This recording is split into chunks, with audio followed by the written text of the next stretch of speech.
everyone, it's the Philosopher's Poet, and I'm here with... This is Alex Murdoch. You probably tune into my podcast, which is Poetry Journal Podcast. And good friend of mine, Philosopher's Poet, we had this great idea to kind of do a collab, have a discussion, something I thought, or we think it would be great, great content, good for people to kind of hear us, him and myself just kind of break down our thoughts on different perspectives on things, different topics pertaining to poetry and whatnot. Yeah, so we're going to keep this kind of nice and loose, and really we're going to really sort of delve into sort of kind of what motivates my man Alex over here, delve a bit into sort of the kind of content of his work, and then wherever that goes we'll lead with a discussion in terms of a bit of a discourse about like how we see things. There's only ever one answer in this situation, in the sense that the answer there is growth. So no matter the outcome of the conversation, there's going to be a perspective or a number of perspectives that help people evolve in their own way, and that's what we're about. So Alex, tell me a bit about like the start of your journey of writing, and on the topic of that, because we were mentioning it before earlier about the idea of you coming into awareness of it in terms of your purpose. So in terms of my purpose, or when writing started for me, it was more earlier stage of like teenage years, like say 13, around that time. That's when I really, because I was never the most expressive person. So as the body does, you figure out, you adapt, don't you? So you come up with an outlet. And so my thing was writing, so specifically poetry. And so over the years, I've just always been just kind of scribbling or just kind of creating things on paper. And just over time, that pretty much became my outlet. It kind of like this phase just come to me, emotional archive in a sense. It's a form of me just kind of expressing how I felt about the world around me, as opposed to having somebody to converse with or finding somebody like that. And over time, it helped to mold me and kind of reflect some type of way of how I see myself as well as my surrounding. And it just I kind of matured from there. So it was a way for you to talk to yourself. And when I say that, I'm not talking about the sort of common thing of sort of talking to oneself in terms of insanity. I'm talking about connecting with oneself. Connecting with oneself. Yeah. And I would say that my own journey started later than yours. It came off the back of a couple of difficult life changes, and it was the beginning of a journey into self-awareness for me, off the back of religion and the end of a marriage. And it was a form of therapy plus a way of connecting with other people. People might not be able to connect with the exact circumstances, but everyone can connect with pain and overcoming, absolutely, whatever their challenges are. So I noticed that like you're a bit like me. You kind of do a lot of stuff that is introspective, and I'd say a lot of people can appreciate some of the depth of some of your writing or thinking, and to others, sometimes being very introspective can come across as quite mysterious. I get that. I get that sometimes. I think you have to, we speak a lot since we've linked up today trying to figure things out. We speak a lot about awareness. And I think, in this sense, you kind of have to be aware of what it is, as opposed to what you like it to be, or, whatever. But it's just like, with that come the idea that, and empathy. And so understanding that as though, sometimes I can be very mysterious. Sometimes I need to shed light on things that, people might want answers to. And being the person that we are, because a lot of to do with poetry is asking questions. You might gravitate to, what somebody might want to know before they actually ask you. Do you get what I mean? And so sometimes when you express yourself, you answer their question before they need to ask you. Do you get what I mean? So it's a combination of different things, I say. I almost see poetry sometimes in terms of answering a question before it's vocalized as almost like prophetic.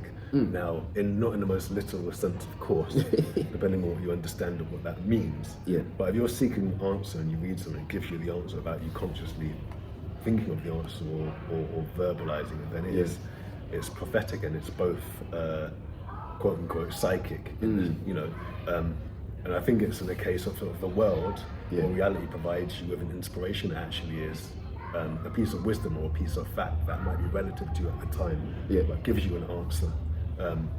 But the problem is, I think modern day thinking is we're trained to think in such a way where we don't see the inspiration. Yes.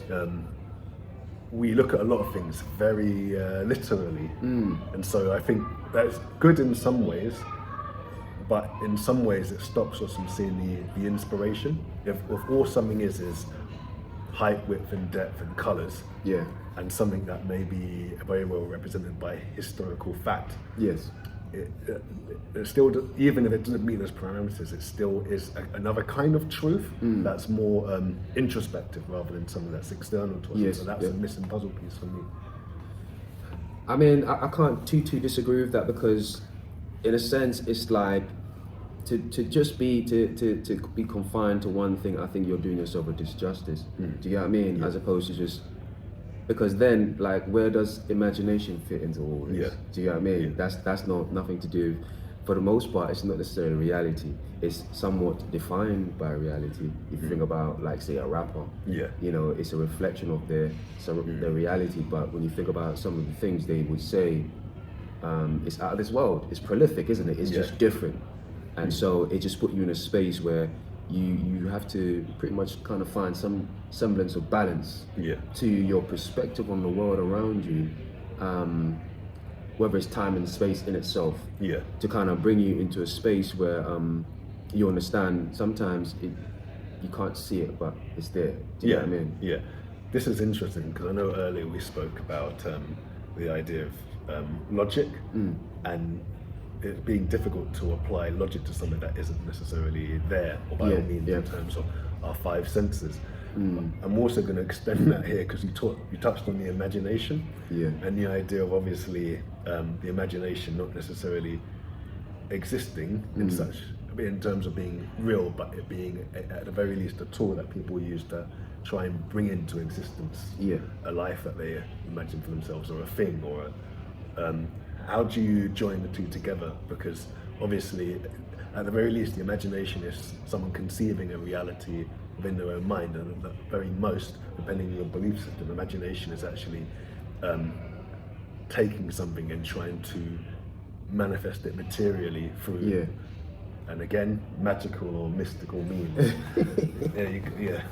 I know you're a fan of this whole mysticism situation. I've got a different interpretation of what those things mean, and you do as well. So, you know. My take on, especially when you talk about bringing things to fruition and all kind of different things like that, it's more relative towards universal laws as opposed to mysticism. In terms of, like, and this is what somewhat experienced to an extent, because to a large degree, a lot of things we say is more of, like, say, a lot of it can be argued is theoretical and somewhat proven. You know what I mean? So you have to kind of know how to somewhat draw the line somewhere. Do you know what I mean? But truth be told, a lot of the things that I say I believe in is more predicated on, say, universal law and all kind of different things that even when it comes to the mind. And I say that to say, when I think about what I want to be and what I'm aiming towards being, it all started with a flicker, in a sense. A decision.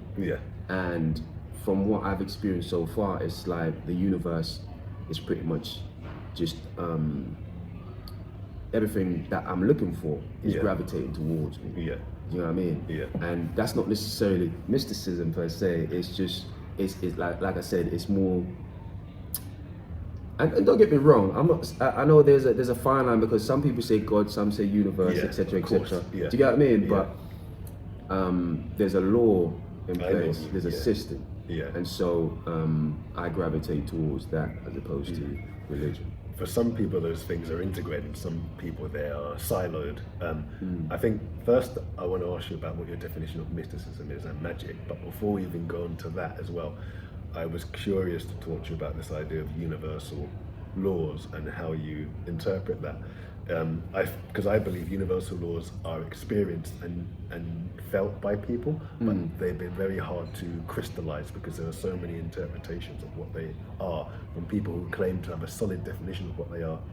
So claims rather than. I wouldn't say solid definition because I think to an extent everything is almost interchangeable. It's like there's always a lot of moving pieces. So to an extent you have to say everything with a pinch of salt because it's kind of like science. It's always evolving, isn't it? Yeah. And so we're always finding new ways to define or redefine things. Yeah. So at the time, it's like this is where I'm at with it, and I can only give you the definition as far as I know it, right here, right now. Do you get what I mean? Yeah.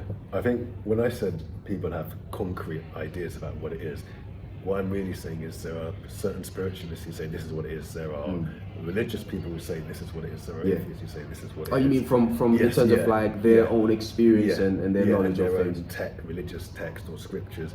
And then there's the idea, which I'm more in tune with, the idea that what we know as fact now, in 100 years' time, might change. So there's almost like a dynamism to the idea of what universal laws are. We do understand universal laws, but our knowledge of it is limited. So I think things always change. Yeah. We're always on the horizon of some new understanding about something. If it's not an addition to our understanding, it's an increase in the depth of our understanding. Yeah, that's understandable. I would say, for example, like my understanding of say like the universal laws is things like say visualization and just having a vision to begin with, actually seeing things in your mind, and I think this is where the fine line situation comes into play, where you see it in mind. Some would say mysticism, but I would say things come into fruition because I preordained it, and it's almost like I'm speaking. I'm gonna veer off a little bit, but it's almost like I did take my own. I make my own fortunes. Of course. Do you get what I mean? Yeah. I decide who I am. Yeah. And I decide what I become. Yeah. I think here we need to define what I mean by mysticism and what you mean. So that would probably clear things up. Fair enough. Fair enough. So if you go first, when I say mysticism or even the word magic, what does that mean to you? It's pretty much like the unexplained, the mysterious, as we just spoke about. Yeah. It's the things that we have no layman term answer for. Do you get what I mean? Where we're always wondering, but what is, what, etc. Stuff like that. And so, if you don't have the information though, that's where mysticism comes in to fill the blanks, in my experience, from what I've perceived. And so, I would say most of the time, it's the unexplained, as opposed to labeling mysticism, where most people would just say mysticism and not necessarily give an answer or explain it. And I'm the type of person, I want to know what I'm dealing with. So that's why I don't necessarily subscribe too tough to mysticism as much as you do. I think for me, the term, I don't have any like concrete beliefs about mysticism. Obviously it refers to something that might be considered unknown or unclear. I believe mysticism is just the interpretation of something that we don't know a lot of now, at least based on our understanding of science, that we might know in the future. The same way that some people once considered something supernatural now is considered part of science or physics, So that's how I see it. I think equally when we talk about magic, and obviously the idea of magic is also, there's an element of mystery to it. Mystery. I define magic as, I interchange the word magic with things like alchemy and transmutation, but I come from it from the sense of it's not necessarily a literal thing. I mean, a lot of classical philosophers use those words to describe the transmutation or the change of one element to the other, and what they mean, they usually refer to an inward journey of one's vibrational state of being, turning lead into gold. I very much lean into that idea, and magic isn't like witches with casting spells. I think everyone has access to this idea of magic, because magic is simply creating something. You don't have to cast a spell or say an incantation or phrase. Actually, it starts here, by your will in bringing something into manifestation. And those so-called tools that people use, like prayer, witchcraft, those are just mediums that people use. And I think once we gain an understanding of the concept of magic in its fullest extent, those tools sort of start to fall away. It's almost agree. like So it goes back to what you're saying about the mysticism, and so you have to take that whole term with a pinch of salt, because you can only take it so far, especially when you speak to somebody that understands the world so much more, where they can explain a lot of things. Then the word mysticism becomes somewhat redundant. I mean, I wouldn't say it's redundancy. I wouldn't say it's redundant, because I think there's always going to be a need for something that's mystical. I would say it takes in a different form, and maybe its scope in the world gets reduced, because you're right, there's this idea of maybe a progressive understanding of what something means or how to understand something. But I think that would take an extremely long time, if not ever, because as soon as we gain advancements in understanding of something that we consider phenomena, there's going to be something else. It's a bit like people discovering the atom, and then they're now subatomic particles. Here's a question for you though. Go on. If you know that you don't know the answer, you don't have the answer, but you know there's an explanation, doesn't that somewhat belittle the term mysticism? No, not in my opinion. And the reason why is because even if you have an answer and you can't explain it, someone else might not be able to understand the answer, or may not believe you. Therefore, if there's any signs that your answer is subjective, because you can't convince someone that it is what it is, then I would say some people would consider that mysticism. Well, whether that's the right thing to do, I'm not saying it's the right thing to do, but if you understand from their perspective, you're providing a subjective experience of something that they might be able to access, but even if they do, they might do it a completely different way. But the thing is, right, this leads to my next question, isn't there always somebody that don't fully grasp something? I think there are levels to the idea of not fully grasping. So someone might not be able to grasp concepts that you do grasp, and then there's someone who may be able to understand things in a way that you don't. So I think there's always going to be misunderstanding. There's always going to be, because as I think you mentioned earlier, before this by the way, that there are levels and gradients. It's not that you understand everything, that there's someone who understands more than you. I think it's the idea that it's the awareness that there's something that's just beyond your grasp at this moment in time, that's at the horizon. So you may not know everything, but you know there's something more. I think that's the thing that keeps I'm going to say the magician going, the philosopher going, those that are concerned with knowledge, the Gnostic going, the all these other. I think you might agree with this, because, and maybe this is just me, my observation, but it's like I've noticed as the ages grow over time, in terms of like recorded history, certain things like mysticism, it becomes almost like a rule of thumb to not. It's less condoned. It's less exercised. Do you get what I mean? Because we have so much more answers. And I say this to say that I think men is pretty much. You know what? Let's say this let's take it with a pinch of salt. Sure. But there are a percentage out there that's evolved to a point where it's almost like a rule of thumb to not assume mysticism to explain a situation. So I think it's more than a rule of thumb. I think it's actually in the last 100 to 150 years that rule has applied.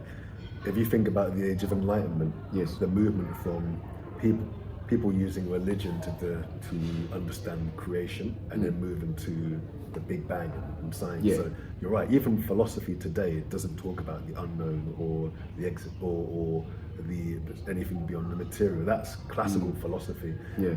Where you have people talking about the phenomena, us here, and the noumena, that unknown place of manifestation. That is not really talked about in today's the modern philosophy. So I agree with you. But at the same time, even though a lot of people don't like to admit it, a large chunk of the world still has some sort of belief system in a religion, and to be honest, they are practicing what we might call something that might be a bit mystic. It's just that if you were to tell them that, because they have their own boxes or things and they have their own idea of this is the truth, they would scorn at the idea of what they're doing is mysticism, even though you could say it is. It's just got a different name and a different dogma attached to it. Yeah. And that's because of it's a closed box, because they've circled it around something that says their mysticism is the truth, but anything else is either a lie or the devil or whatever. It's interesting, But you see, I guess what I'm trying to get at is like, if you know what's in the closet, then you have a name for it. That's pretty much what mysticism is about. Do you get what I mean? Yeah. And so I guess what I'm saying is, we might not know what the monster is in the closet. Yeah, but we know something. But we know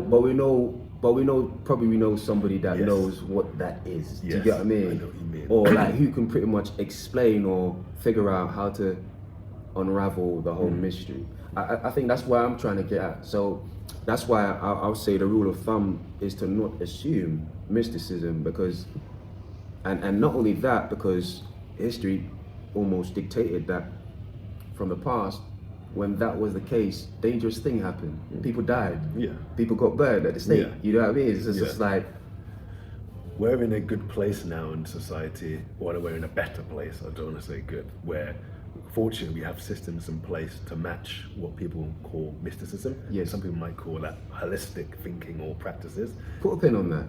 Even for that, what you just said, right? So much has grown in terms of humanity because we veered away from mysticism. Yeah.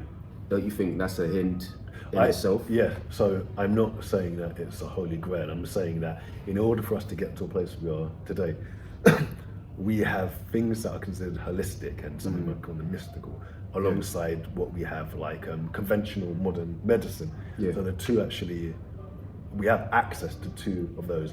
And foundationally, people have an understanding that you start with modern medicine first. Yes. Yeah.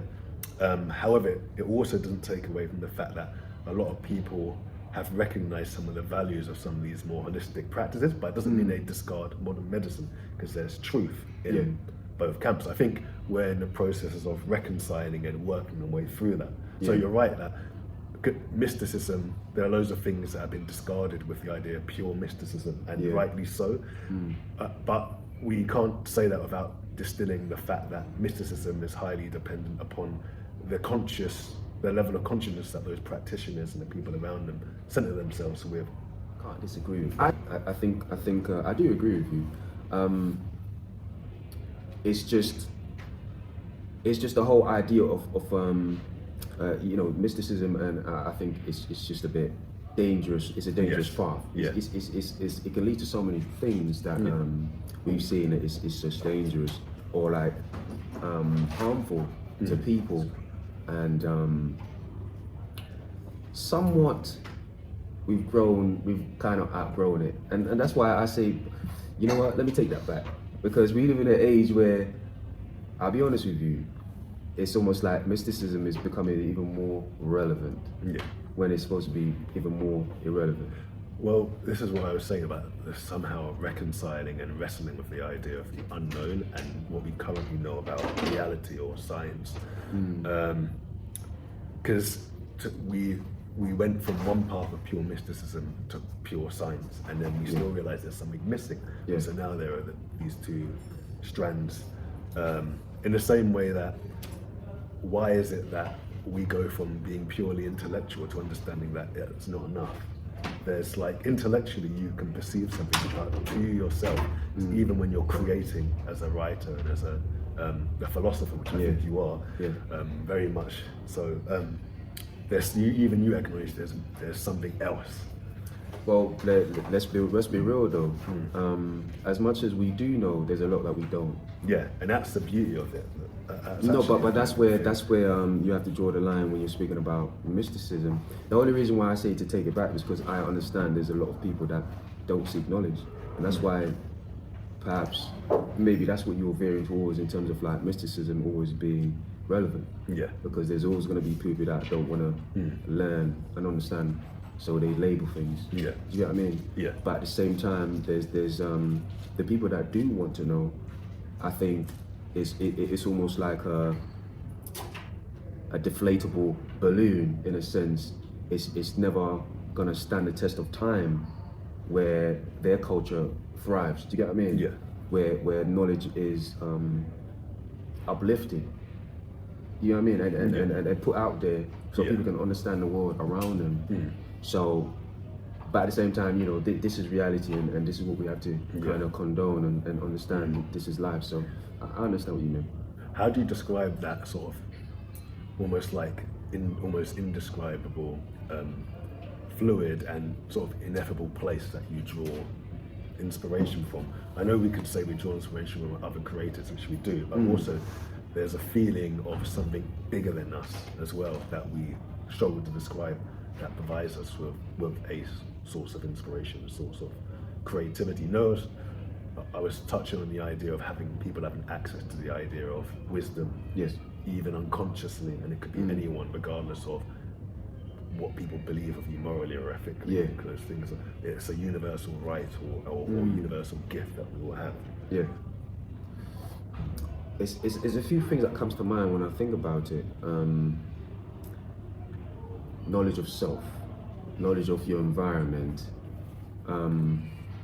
having a canvas and knowing what to do with it. Do you get what I mean? Subscribing to a certain frequency. Yeah. You know, there's certain, or it be alignment with the universe. There's so many different ways, but I would say the biggest thing, the God in me. Yeah. Do you get what I mean? Yeah. And I think that starts with just acknowledgement of who you are and knowing oneself and growing with oneself. Yeah. I would say I really agree with that, the idea of your own personal power, and then coming to an understanding of the God in you or the divine in you is actually the same thing that everyone has access to, individually and also I'd say collectively, because we're not in a vacuum. And I think that the same inspiration you draw on is that which people draw on, but unfortunately they draw on it from many systems which make it an external thing. Yeah. If something's external, you will never be in full alignment with it. There will always be an air of powerlessness. It's like almost seeking someone else to lay your burdens on, this sort of messiah complex. Now, at the right frequency, someone who understands the idea of being a God unto themselves or their higher selves, they will be able to take that with a level of maturity that they understand the idea of managing and controlling and owning their ego and the distinct bits of their personality. Yeah. Someone who has that knowledge and doesn't understand it or is on a different frequency may not, and they may abuse such a gift or personal power. Yeah, yeah. Do you like your perspective on the world and the things that you subscribe to in terms of frequency and stuff like that? Do you think there's balance to your premise, the way you see the world? When you say balance, I don't fully understand what you mean, so I'm going to interject and say perhaps what you mean, and you can say I'm right or wrong, is that balance comes in the form of that not everyone perceives everything the same and not everyone's in the same frequency. I don't know if you can consider that balance. Why don't you can say to me what you're... I guess I suppose I'm saying is like, if you take emotion and logic, like balance between the two, or like harmony, because with balance then next is harmony. So That's what I mean by balance, and just your outlook on the world, and you know, as you go along and you learn and you label things with the ability to unpack it, obviously. Yeah. Is there balance to the way you see things? Like, for example, even religion. Yeah. Do you get what I mean? Stuff like that. Like when you encapsulate it, is there balance? I would say the best way for me to describe that, not necessarily the word balance, and I would say an order. But that order doesn't stay the same. It doesn't. It's not constant. It's not the same. It's not constant. That order. It's interchangeable. It's moving pieces. Yes. Yeah. That's pretty much what I'm trying to get at, and just understanding that things don't really necessarily stand still. No, they don't. The reality doesn't stand still. People try to make it stand still. Yeah, and just the knowledge of the world around you. So that's where.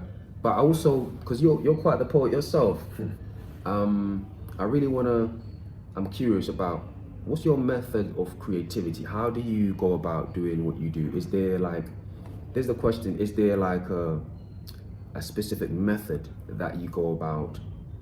Is it like flicking a switch, or do you just let it happen? Does it just come to you? Is it organic just all the time? Most of the time it's whatever comes to me, and I just start writing, and then I play with it there. Sometimes I have an intention to write something because I think it's important for me to get something out to the public consciousness. Now, it might mean that a lot of my writing is predicated or influenced by things I'm interested in, like philosophy, things like spiritualism, racism, asking questions about identity, sex, could be a number of things. And that forms part of the amalgamation of that. But ultimately, whenever I write, it's mostly on-the-spot inspiration, and then sometimes I have an intention to want to write something. And it doesn't always have to be introspective. It could be sitting on the train, and you can take something that's very mundane and everyday and make it really powerful, because you're not just looking at people, someone wearing a jeans jacket and a mother and child. You can take the emotions and the expressions and your observations, and you can form something that's quite profound. Yes. Because there's so much going on beneath the surface of those 3 dimensions. Yeah. That's interesting. So what's your take on pertaining to your craft? What's your take on mastery of craft?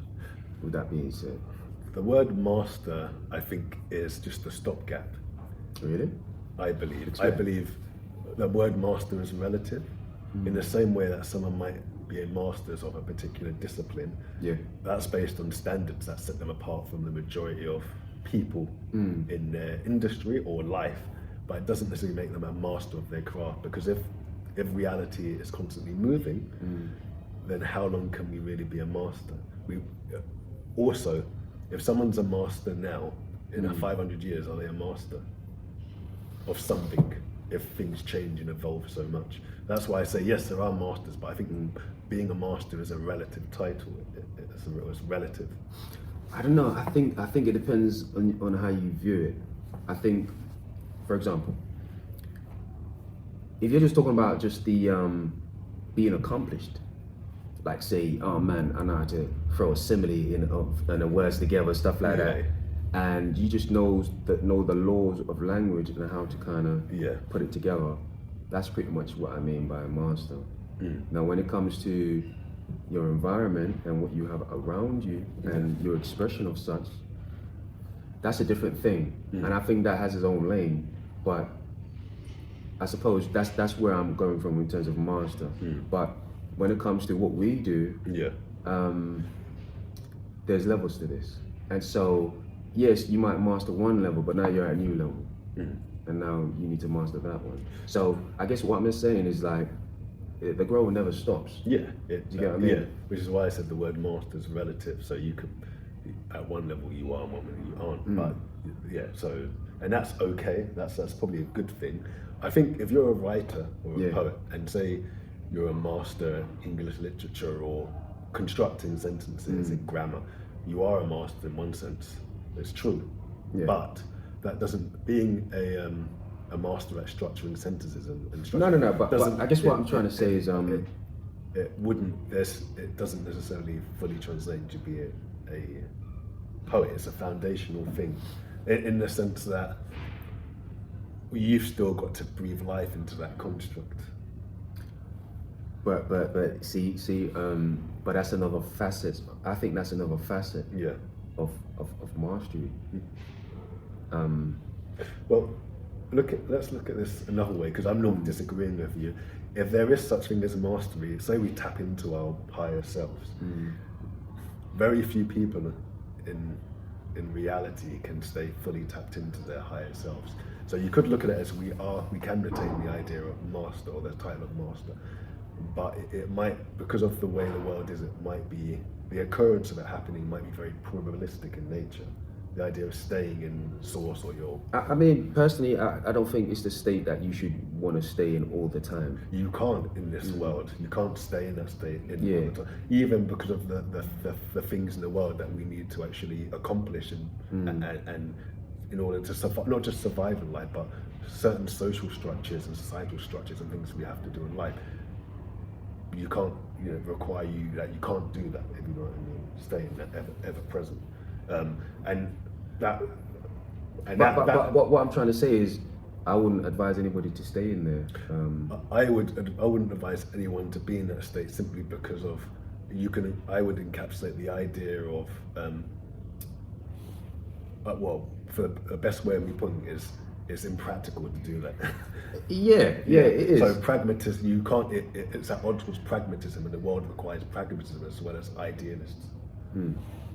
I wouldn't advise anybody to kind of wanting to stay in that state, because as we know, it's almost like a heightened state, isn't it? Yes. Yeah. And so after a while that becomes stress. It's not as you say, it's not practical to do to stay like that.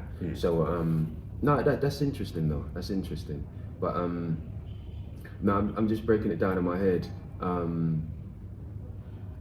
The whole idea of mastering, and when I see it, when I think about master, just being a master of something, it's almost like having fully grasped how to almost not manipulate, but coerce in a way that you can bring out life. You can bring out the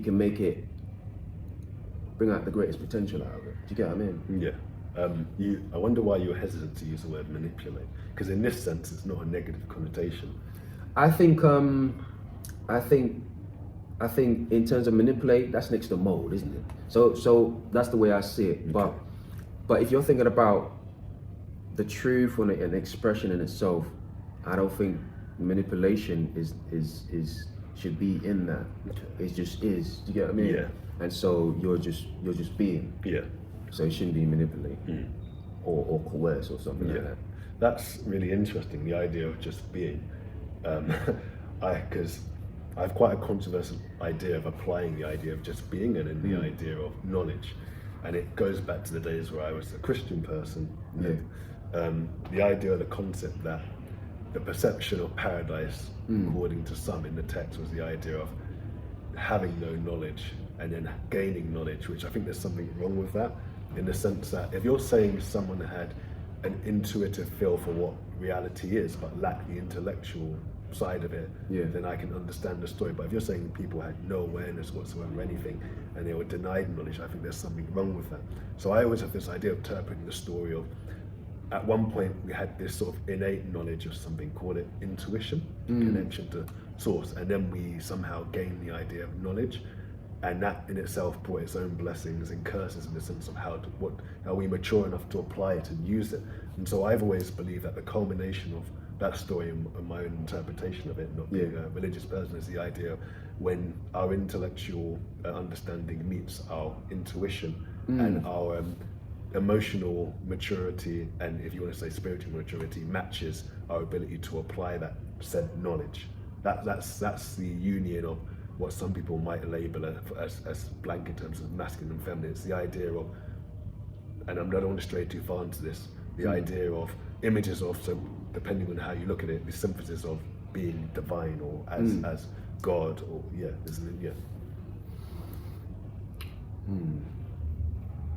That's interesting. Intuition. and instincts. Mm.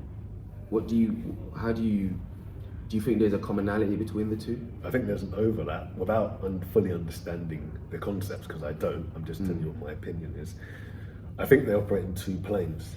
I think instinct operates more on the plane of survival, and I think intuition operates more on the plane of life, as in life in this term being a description of you living.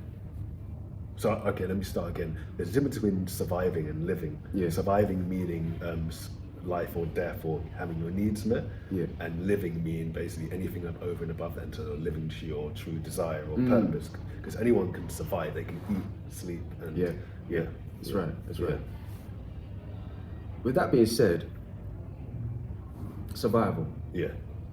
Do you have any anecdotes of going back to? Well, let me ask this first. Was there a time that your mentality was strictly based on survival? Yeah, definitely. I mean, we all tune into that at some points because of life, but I would say, and this is a bit controversial, I would almost say that large parts of my religious life in that phase of life where it was survival. And that I can say this because according to my own understanding, living a certain life to avoid burning in hell for eternity is survival. I can't disagree with that. I can't disagree with that. I mean, man's trying to save his peace because he might burn in hell. So fair enough.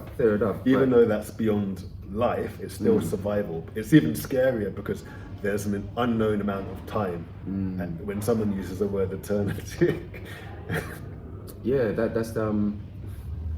That's pretty much what I was asking for. Yeah. I wanted to kind of like have an idea of like an anecdotal type of experience of like when you had this idea of like survival premise in your head, like what did that look like for you? Yeah. Well, even I can bring this and make this a bit more grounded. In my early 20s, I suffered with some major financial issues, debt, and I would say survival was at some points in my very early 20s was not having any gas or electric for 48 hours versus so I can't heat the house, but then making a choice between, okay, it's heating or eating kind of thing.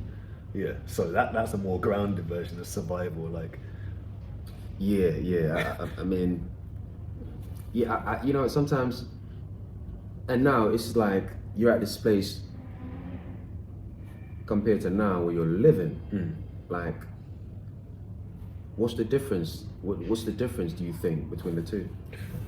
When I was in survival mode, I couldn't think of anything above and beyond the boundaries of surviving or making such foundational decisions. I didn't have the freedom to express myself in other ways and know myself.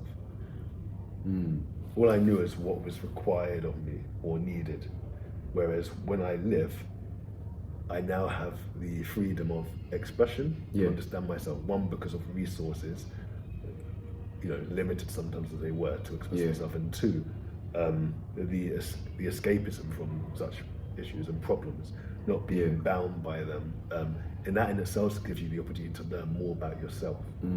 So, people, it's a shame people's ability to learn about themselves is hindered by poverty, whether that's materially or emotionally, because of the structures or the situations we're put in place.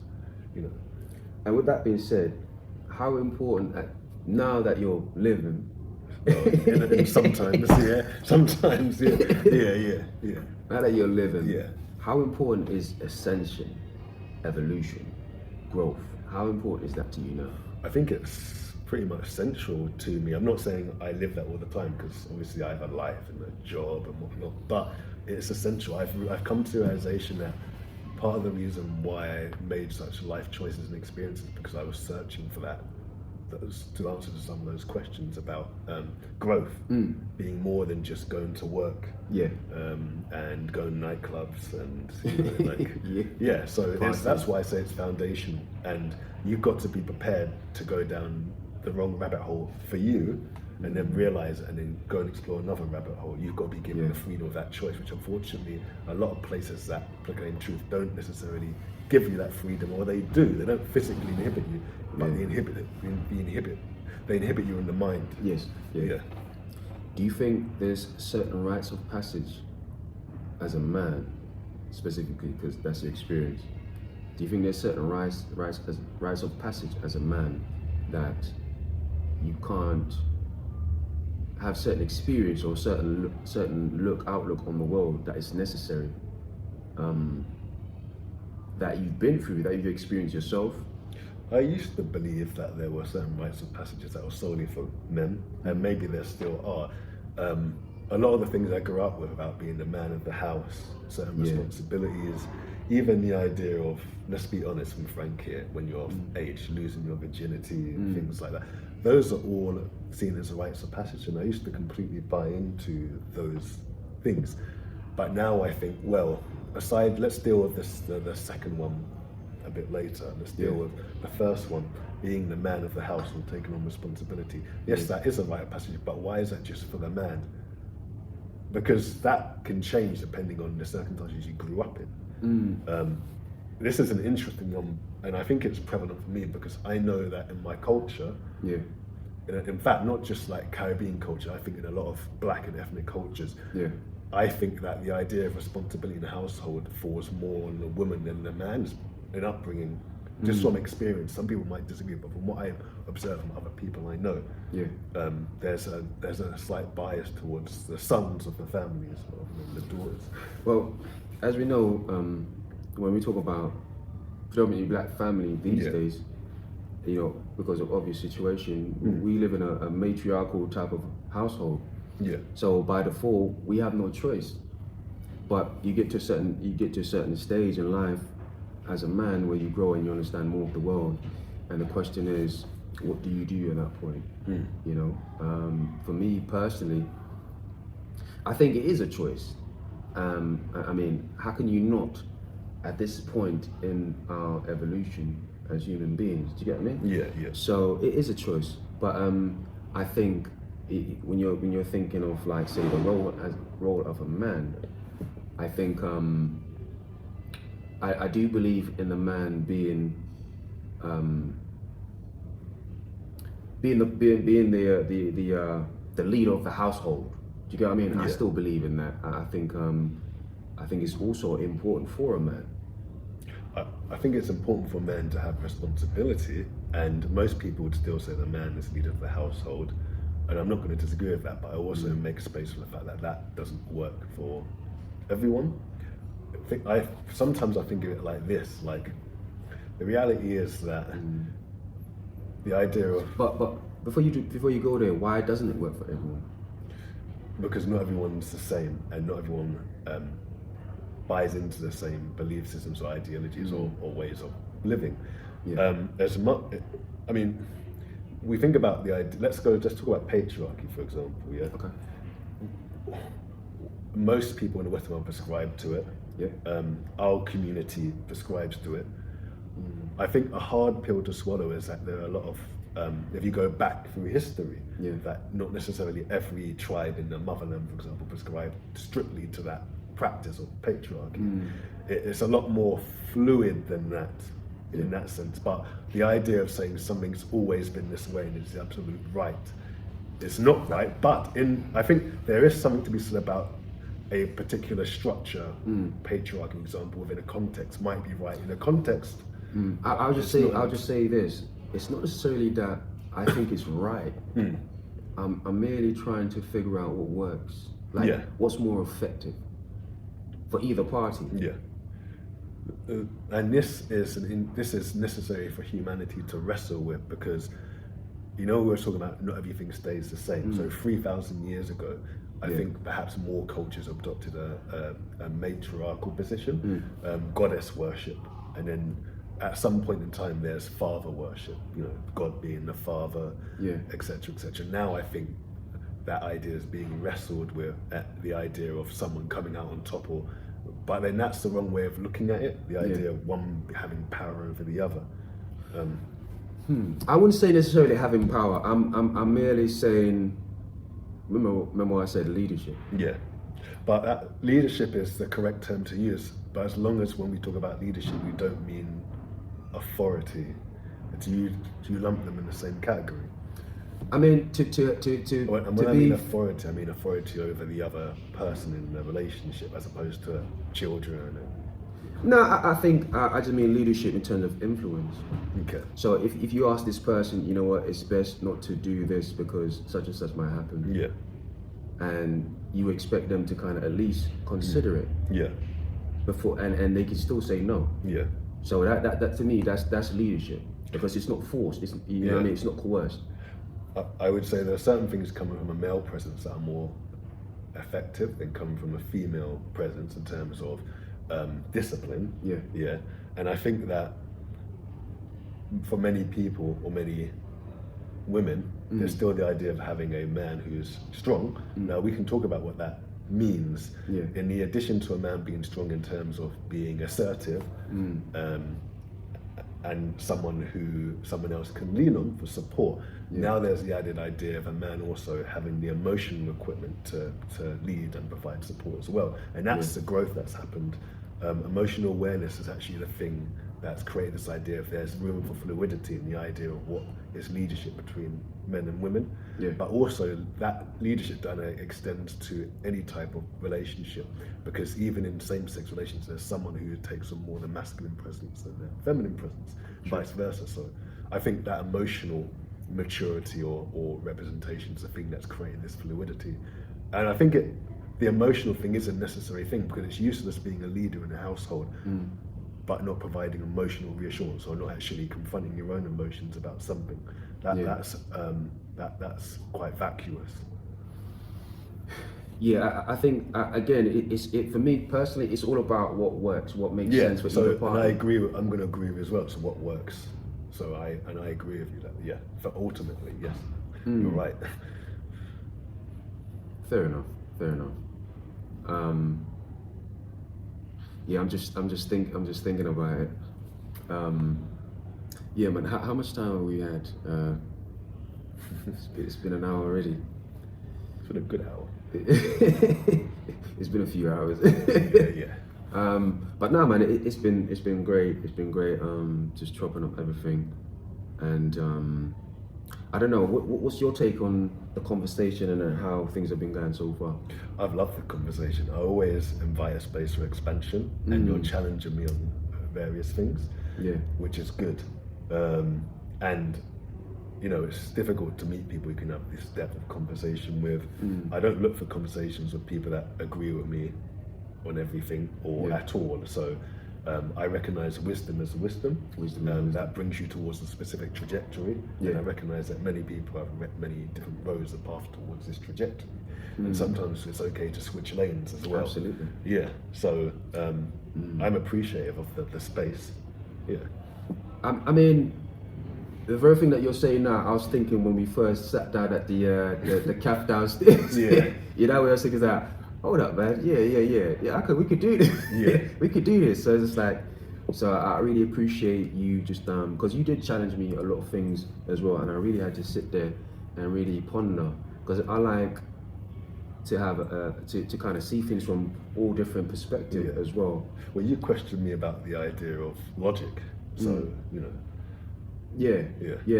I mean, again, you know, I'm big on logic, but I understand it's not all there is to what we know of this. There's a certain aspect that emotion plays, or it's kind of like the premise of a man and a woman. A man needs a woman just like a woman needs a man, and we're not complete without each other. Do you get what I mean? Yeah. Do you think need is the right word, or because in the sense of when you say need, just go into that a bit more about? I'll say need in terms of, I think if you start with survive, a man can survive, a woman can survive. Yeah. But in terms of, if you're talking about thrive, that's something different. So I think on an individual level, a man and a woman need each other to survive. I think collectively as a species, that activity is required to survive, but at some point it becomes desirable. And if you think about the collective population, not everyone needs to be in that kind of relationship for survival purposes. And I think people are finding a lot of agency in adopting lifestyles where it's not about, oh, I'm going to meet someone, have 2.4 kids, have a wedding and whatnot. They understand that there are other avenues for expansion, which I think makes things that much more interesting. There's always going to be a group of people in the world who will ensure that the world's populated. But how many people are there in the world to ensure that those who exist or been brought into life at this time in life will have the necessary tools to thrive in life? So the both are needed. I don't know if I agree about the survival part. You saying we can survive together, but we can't thrive. We can do both, but it depends on what you're looking at. I made an assumption here, and it was my bad. And the assumption was that the reason why a man and woman need each other is basically to reproduce at the most basic foundational level. So that was my assumption. But you're right, they can do both. Yeah. But I guess what I'm saying is, for some people, that will be the be-all and end-all. For others, they'll acknowledge that it's not just about birthing life into the world; it's about equipping those. I think we need to kind of define it a little bit. Yeah. When I say survive, I think that's what we're talking about in terms of like reproduction. Yeah. That's survive. But when I say thrive, it doesn't necessarily mean 5 kids. No. And some cars outside. No. I just mean in terms of like fulfillment. Yeah, I think that's why I was saying that there's a place for people to understand that people who have already been brought into this life need to be equip others in life who are already living their life to thrive, to expand, So there's a need for that as well, and there's need for both. That duality exists.